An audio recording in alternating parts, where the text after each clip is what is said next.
জানিয়ে দিব এই মুহূর্তে আমাদের হাতে এসেছে বাংলাদেশের গুরুত্বপূর্ণ আপডেট সংবাদের শিরোনাম। শুরুতেই থাকছে স্বরাষ্ট্র উপদেষ্টার পাশে দাঁড়িয়ে তাকে পদত্যাগের আলটিমেটাম ডাকসু ভিপির।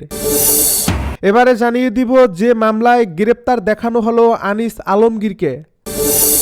আরও জানাবো স্বরাষ্ট্র উপদেষ্টার কার্যালয় ঘেরাও কর্মসূচিতে পুলিশের বাধা, সচিবালয়ে প্রতিনিধি দল। এবারে জানিয়ে দিব মঙ্গলবার লন্ডনে তারেক রহমানের জনসভা। সব শেষে জানিয়ে দিব প্রধান উপদেষ্টার মধ্যে শেখ হাসিনার প্রতিচ্ছবি দেখতে পাচ্ছি জানালো ছাত্র অধিকার পরিষদ। এতক্ষণ শুনছিলেন হাতে থাকা আপডেট সংবাদের শিরোনাম, এবারে বিস্তারিত। তবে তার আগে অনুরোধ রইল ভিডিওটিতে একটি লাইক এবং কমেন্ট করে জানিয়ে দিন ভিডিও সম্পর্কে আপনার মূল্যবান মতামত। আরও জানিয়ে দিন ভিডিওটি কোথা থেকে দেখছেন বা কোন জেলা থেকে দেখছেন। স্বরাষ্ট্র উপদেষ্টার পাশে দাঁড়িয়ে তাকে পদত্যাগের আলটিমেটাম ডাকসু ভিপির। ডাকসু ভিপি সাদিক কায়েম বলেছেন 48 ঘন্টার মধ্যে 3 দফা দাবি আদায় না হলে 3 উপদেষ্টার পদত্যাগে আন্দোলন হবে। মন্ত্রণালয়ে স্বরাষ্ট্র উপদেষ্টা লেফটেন্যান্ট জেনারেল জাহাঙ্গীর আলম চৌধুরীর সঙ্গে বৈঠক শেষে কথা বলেন তিনি। সোমবার দুপুরে মন্ত্রণালয়ে সাংবাদিকদেরকে তিনি বলেন, অনতিবিলম্বে দাবি না মানা হলে এবং আইনশৃঙ্খলা পরিস্থিতির দৃশ্যমান পরিবর্তন না দেখতে পারলে স্বরাষ্ট্র উপদেষ্টা, আইন উপদেষ্টা এবং পররাষ্ট্র উপদেষ্টাকে পদত্যাগ করতে হবে। সাদিক কায়েম যখন কথা বলছিলেন তখন পাশে দাঁড়িয়েছিলেন স্বরাষ্ট্র উপদেষ্টা, তাকে অনেকটা বিব্রতও দেখাচ্ছিল। সাদিক কায়েম 3টি দাবি পরে শোনান। বলেন, আমাদের ভাই ওসমান হাদির উপর গুলিবর্ষণের সঙ্গে জড়িত প্রত্যক্ষ হামলাকারী, পরিকল্পনাকারী ও সহায়তাকারী সকল সন্ত্রাসীকে গ্রেপ্তার করতে হবে। গোয়েন্দা সংস্থাসহ রাষ্ট্রের সকল সংশ্লিষ্ট অর্গানকে দ্রুত জবাবদিহির আওতায় আনতে হবে এবং যাদের গাফিলতি প্রমাণিত হবে তাদের বিচারের মুখোমুখি করতে হবে। একই সঙ্গে যারা এই হামলাকে সমর্থন জুগিয়েছে, হাদি ভাই ও জুলাই বিপ্লবের হত্যাযোগ্য করে তুলছে, সেই কালচারাল ফ্যাসিস্টদের সামাজিকভাবে সম্পূর্ণ বয়কট করতে হবে। এসব ব্যবস্থা অনতিবিলম্বে দৃশ্যমান করতে হবে। দ্বিতীয় দাবিতে তিনি বলেন, আগামী 48 ঘন্টার মধ্যে নিষিদ্ধ আওয়ামী লীগের বিরুদ্ধে এলাকা ভিত্তিক চিরুনি অভিযান শুরু করতে হবে। নিষিদ্ধ ঘোষিত সংগঠনের বিভিন্ন স্তরের সকল সন্ত্রাসীকে গ্রেপ্তার করতে হবে এবং সব ধরনের অবৈধ অস্ত্র উদ্ধার করতে হবে। এ বিষয়ে সরকারের অবহেলা আর সহ্য করা হবে না।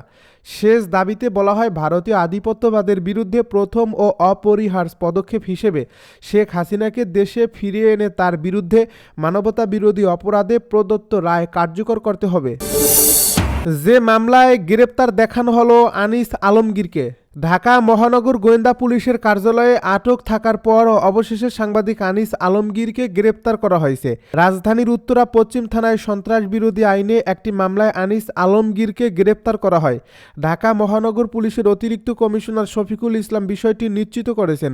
এর আগে থানায় সাংবাদিক আনিস আলমগীর, অভিনেত্রী মেহের আফরোজ শাওন সহ 4 জনের বিরুদ্ধে রাষ্ট্রের স্থিতিশীলতা নষ্টের ষড়যন্ত্র এবং নিষিদ্ধ সংগঠনকে উস্কে দেওয়ার অভিযোগ করা হয়। জুলাই রেভলিউশনারি অ্যালায়েন্স নামে একটি সংগঠনের আরিয়ান আহমেদ রোববার রাতে রাজধানীর উত্তরা পশ্চিম থানায় সন্ত্রাস বিরোধী আইনের আওতায় এ অভিযোগ দেন। এই অভিযোগে নাম আসা অপর 2 জন হলেন মডেল মরিয়া কিসপট্টা ও ইমতু রাতিশ ইমতিয়াজ। অভিযোগ সূত্রে জানা গেছে 2024 সালের জুলাই মাসে বৈষম্য বিরোধী ছাত্র আন্দোলনে ফ্যাসিস্ট শেখ হাসিনা পালিয়ে গেলেও তার অনুসারীরা বিভিন্ন কৌশলে ঘাপটি মেরে দেশে অবস্থান করে দেশের স্থিতিশীলতা ও অবকাঠামোকে ধ্বংস করার লক্ষ্যে রাষ্ট্রবিরোধী অপরাধ সংগঠনের ষড়যন্ত্র করে আসছে। স্বরাষ্ট্র উপদেষ্টার কার্যালয় ঘেরাও কর্মসূচিতে পুলিশের বাধা, সচিবালয়ে প্রতিনিধি দল। শরীফ ওসমান বিন হাদিকে গুলি করে হত্যাচেষ্টায় জড়িতদের গ্রেপ্তার। দেশব্যাপী অভিযান চালিয়ে সব অবৈধ অস্ত্র উদ্ধার ও নিষিদ্ধ দলের সন্ত্রাসীদের গ্রেপ্তারের দাবিতে স্বরাষ্ট্র উপদেষ্টার কার্যালয় ঘেরাও কর্মসূচি পুলিশের বাধার মুখে পড়ছে। আজ সোমবার বেলা 12:15টার দিকে ঢাকা বিশ্ববিদ্যালয়ের কেন্দ্রীয় ছাত্র সংসদের কার্যালয়ের সামনে থেকে এই কর্মসূচি শুরু হয়। অংশ নেওয়া ছাত্র জনতা স্বরাষ্ট্র মন্ত্রণালয় অভিমুখে রওনা দেন। স্বরাষ্ট্র উপদেষ্টার কার্যালয় ঘেরাওয়ের এই কর্মসূচিতে নেতৃত্ব দিচ্ছেন ডাকসুর ভিপি আবু সাইদ কায়েম। পরে তার নেতৃত্বে একটি প্রতিনিধি দল স্বরাষ্ট্র উপদেষ্টার সঙ্গে দেখা করতে সচিবালয়ে গেছেন। এর আগে বেলা 1:20 দিকে ছাত্র জনতা ঢাকা বিশ্ববিদ্যালয়ের দোয়েল চত্বরে এসে পুলিশের বাধার মুখে পড়েন। এরপর তারা ব্যারিকেড ভেঙে সামনে এগিয়ে যান। এরপর ছাত্র জনতা হাইকোর্ট মাজারের সামনে পৌঁছান। বেলা 1:23 তারা আবার পুলিশের বাধার মুখে পড়েন এবং পুনরায় ব্যারিকেড ভেঙে অগ্রসর হয়। বেলা 1:27 তারা শিক্ষা ভবন সংলগ্ন সচিবালয়ে সময় অভিমুখী সড়কে পুলিশের বাধার মুখে পড়েন এবং সেখানে অবস্থান নিয়ে বিভিন্ন স্লোগান দেন। সাদিক কায়েমের নেতৃত্বে 10 সদস্যের একটি প্রতিনিধি দল বেলা 1:45 দিকে স্বরাষ্ট্র উপদেষ্টার কার্যালয়ের উদ্দেশ্যে রওনা দেন। এর আগে গতকাল রোববার ডাকসুর সাহিত্য ও সাংস্কৃতিক সম্পাদক মুসাদ্দিক আলী ইবনে মোহাম্মদ স্বরাষ্ট্র উপদেষ্টার কার্যালয় ঘেরাও কর্মসূচির ডাক দেন। তিনি ছাত্র জনতাকে স্বতঃস্ফূর্তভাবে এই কর্মসূচিতে অংশ নেওয়ার আহ্বান জানান। মঙ্গলবার লন্ডনে তারেক রহমানের জনসভা। 25 ডিসেম্বর যুক্তরাজ্যের লন্ডন থেকে তারেক রহমান দেশে ফিরবেন বলে জানিয়েছিলেন দলটির মহাসচিব ফখরুল ইসলাম আলমগীর। তার আগে মঙ্গলবার লন্ডনে এক আলোচনা অনুষ্ঠানে অংশ নেবেন বিএনপির ভারপ্রাপ্ত চেয়ারম্যান। সম্ভবত এটি হতে যাচ্ছে তারেক রহমানের দেশে ফেরার আগে লন্ডনের সর্বশেষ জনসভা। জানা গেছে বিজয় দিবস উপলক্ষে মঙ্গলবার পূর্ব লন্ডনের সিটি প্যাভিলিয়ন হলে অনুষ্ঠিত হবে এই জনসভা। এই অনুষ্ঠানে প্রধান অতিথি হিসেবে উপস্থিত থাকবেন তারেক রহমান।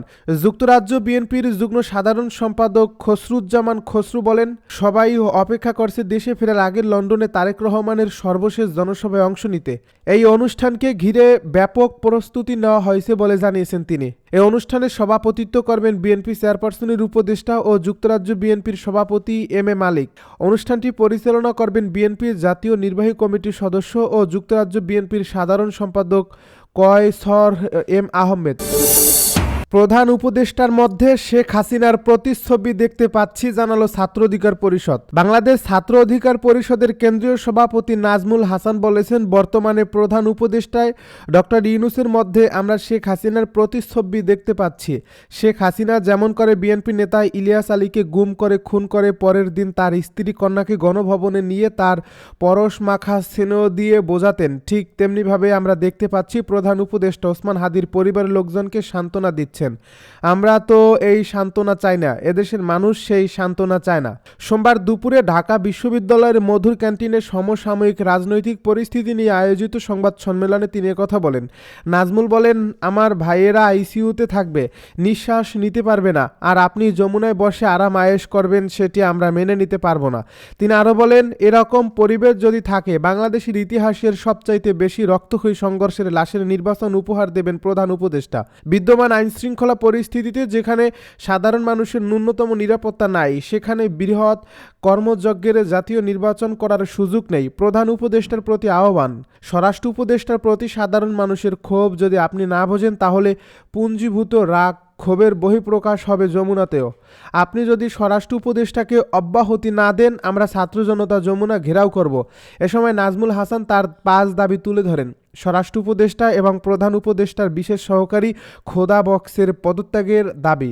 আওয়ামী লীগের দোসর জাতীয় পার্টি রাজনৈতিক কার্যক্রম নিষিদ্ধ করতে হবে, কোনোভাবেই তাদের নির্বাচনে অংশ নিতে দেওয়া হবে না। সীমান্ত বিএসএফ কর্তৃক বাংলাদেশি নাগরিকদের হত্যা ও আগামী 72 ঘন্টার মধ্যে ওসমান হাদির শুটার ফয়সাল ও মাসুদকে ফেরত না দিলে ভারতীয় দূতাবাস বন্ধের হুঁশিয়ারি। আওয়ামী লীগের কেউ যেন স্বতন্ত্র প্রার্থী হিসেবেও নির্বাচন করতে না পারে তার জন্য ইসিকে কঠোর হতে হবে।